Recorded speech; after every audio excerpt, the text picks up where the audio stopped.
আজই ডাউনলোড করুন আর এনজয় করুন আপনার পছন্দের শো। ওই অফিসে চাকরিটা করলেই তুই অনেক দূর যেতে পারতিস। এই রাজনন্দিনী শাড়ি হবে আমার তুরুপের দাস। রাজনন্দিনীর সাথে কি করে দাদা?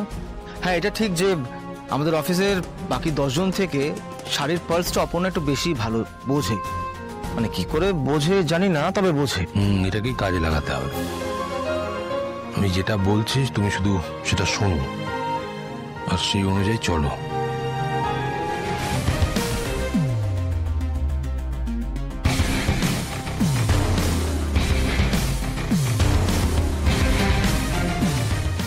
হয়ে যাবে দাদা, একদম হয়ে যাবে।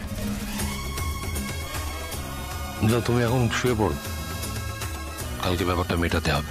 ওকে দাদা, গুড নাইট। Good night.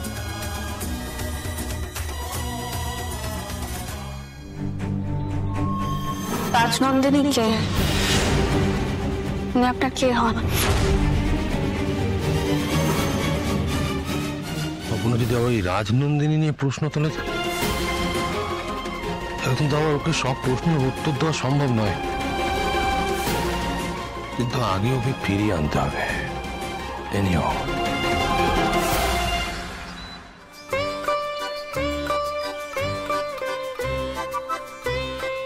দুই চিঠিটা খেয়ে নে অপু।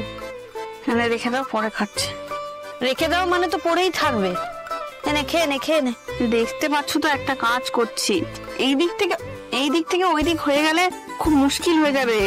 এত কি নিয়ে যাচ্ছিস? এত কিছু দেখবে থোড়াই। তারপর একটা কিছু চাইবে, দেখাতে পারবো না, ওখানেই বাদ দিয়ে দেবে। আর্য স্যার তোকে কোন সার্টিফিকেটটা দেখে চাকরি দিয়েছিলেন রে অপু?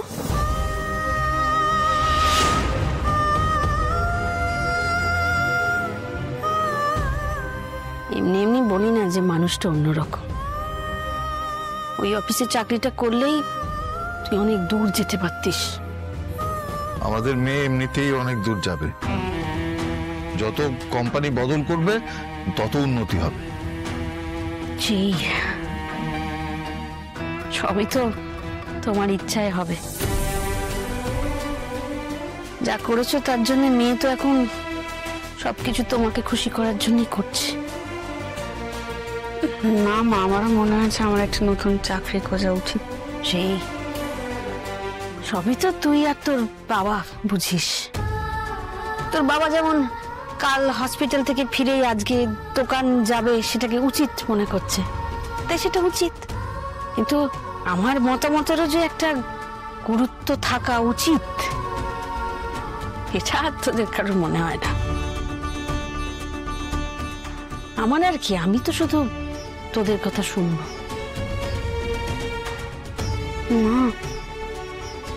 ইন্টারভিউ মানে কি জানো? পরীক্ষা দিতে যাওয়ার আগে তোমার এরকম মুখ দেখে আমি পরীক্ষা দিতে যাবো? তাহলে পরীক্ষাটা ভালো হবে। ধর,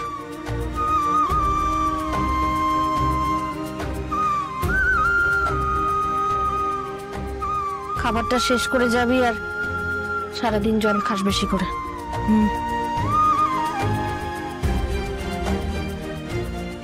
মা মাঝে মাঝে একদম ছেলে মানুষের মতন করে, তাই না?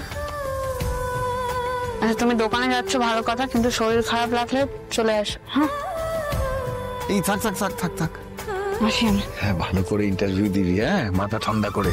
বলছি, কোথায় যাবি রে? জায়গাটা কোথায়? সল্ট লেক, অনেকক্ষণ লাগবে যেতে।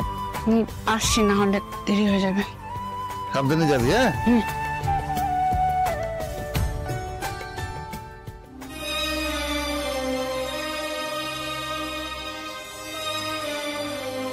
দোকানে চলেছো দিনাথ?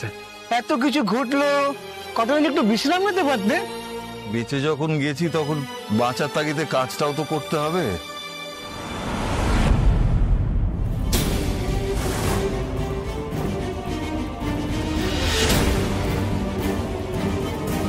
আর এই তো সতীনাথ বাবু, আপনার বাড়ি যাচ্ছিলাম। কেমন আছেন আপনি? আমি তো ঠিক আছি স্যার। মানে শুধু এইটুকুনি জানার জন্য আপনারা এখানে এসেছেন? না না, শুধু আপনার খোঁজে নয়, অপর্ণার সাথে দরকার ছিল। ও বাই দ্য ওয়ে, উনি হচ্ছেন রাজনন্দিনী শাড়ির ডিলার। আর ওনার বক্তব্য হচ্ছে আমাদের নতুন ভেঞ্চার অপর্ণা ছাড়া হবে না। আমি তো আর্য স্যারকে অপুর ব্যাপারে যা বলার বলেছি স্যার। দেখুন সতীনাথ বাবু, অপর্ণা ছাড়া কিন্তু সত্যি হবে না। নতুন রাজনন্দিনী শাড়ি মার্কেটে আসবে, পাবলিসিটি হবে, সারা দেশ জুড়ে কত কত রাজনন্দিনী শাড়ি বিক্রি হবে, আর সব করবে অপর্ণা আপনার মেয়ে। জাস্ট ভাবুন। ও আগেও রাজনন্দিনীর শাড়ির সেল বাড়িয়েছে, এবার শুরু থেকে প্ল্যানিং করলে আমাদের বিশ্বাস এই শাড়ির সেল আরো অনেক গুণ বেড়ে যাবে। মানে আপনারা বলছেন এত সবকিছু আমাদের অপু করবে? হ্যাঁ সতীনাথ বাবু, একদম ঠিক বলেছেন। এই নিয়ে আমাদের ভাবনা চিন্তাও চলছে, কিন্তু তার জন্য তো আমাকে ওর সাথে দেখা করতে হবে, কথা বলতে হবে, ওকে তো একবার আসতে হবে, তাই না? এই রাজনন্দিনী শাড়ি আমাদের ব্যবসা দিয়েছে, আমাদের অন্ন জুগিয়েছে। আজ উপর হাত ধরে আবার নতুন করে সব হবে। দেখুন সতীনাথ বাবু, অপর্ণা যদি সিংহরায় গ্রুপ অফ ইন্ডাস্ট্রিজে না ফেরে তাহলে প্রজেক্টটাই বন্ধ হয়ে যাবে। আমি কিন্তু একটা কথাও বাড়িয়ে বলছি না। আপনার মনে আছে স্যার, অপর্ণার সঙ্গে আমরা আপনাদের দোকানে গিয়েছিলাম? হ্যাঁ মনে আছে। অপর্ণা বলেছিল ওর রাজনন্দিনী শাড়ি নিয়ে ভাবনা, শিক্ষা এসবই আপনার থেকে পাওয়া। আমরা তো ব্যবসা করি, আর আপনি এই শাড়ির সঙ্গে ইমোশনালি জড়িয়ে আছেন। হ্যাঁ আসলে এই রাজনন্দিনী শাড়ি হলো আমার লক্ষ্মী।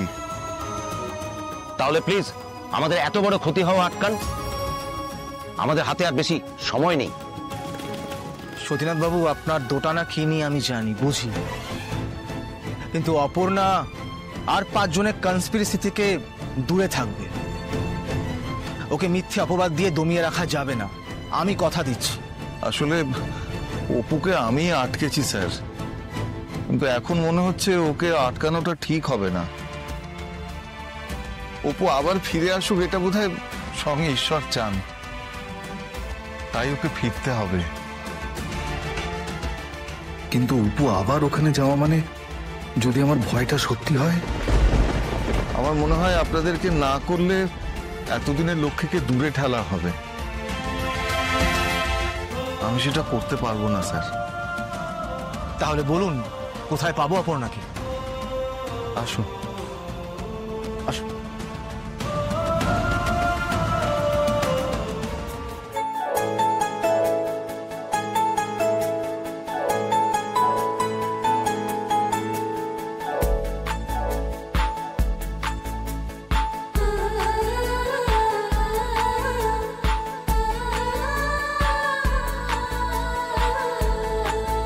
ফার্স্ট জব আপনার গ্র্যাজুয়েশন কমপ্লিট করার আগেই, কিন্তু আপনি সিংহরায় গ্রুপ অফ ইন্ডাস্ট্রিজের মতো কোম্পানি ছাড়ছেন কেন? আমার একটু পার্সোনাল প্রবলেম হচ্ছিল। ওকে, কিন্তু শুনেছি তো ওটা খুব এমপ্লয় ফ্রেন্ডলি, আর ওয়ার্ক লাইফ ব্যালেন্সও খুব ভালো। হ্যাঁ, আমি খুবই ফরচুনেট আমার প্রথম চাকরি ওইখানে করতে পেরে।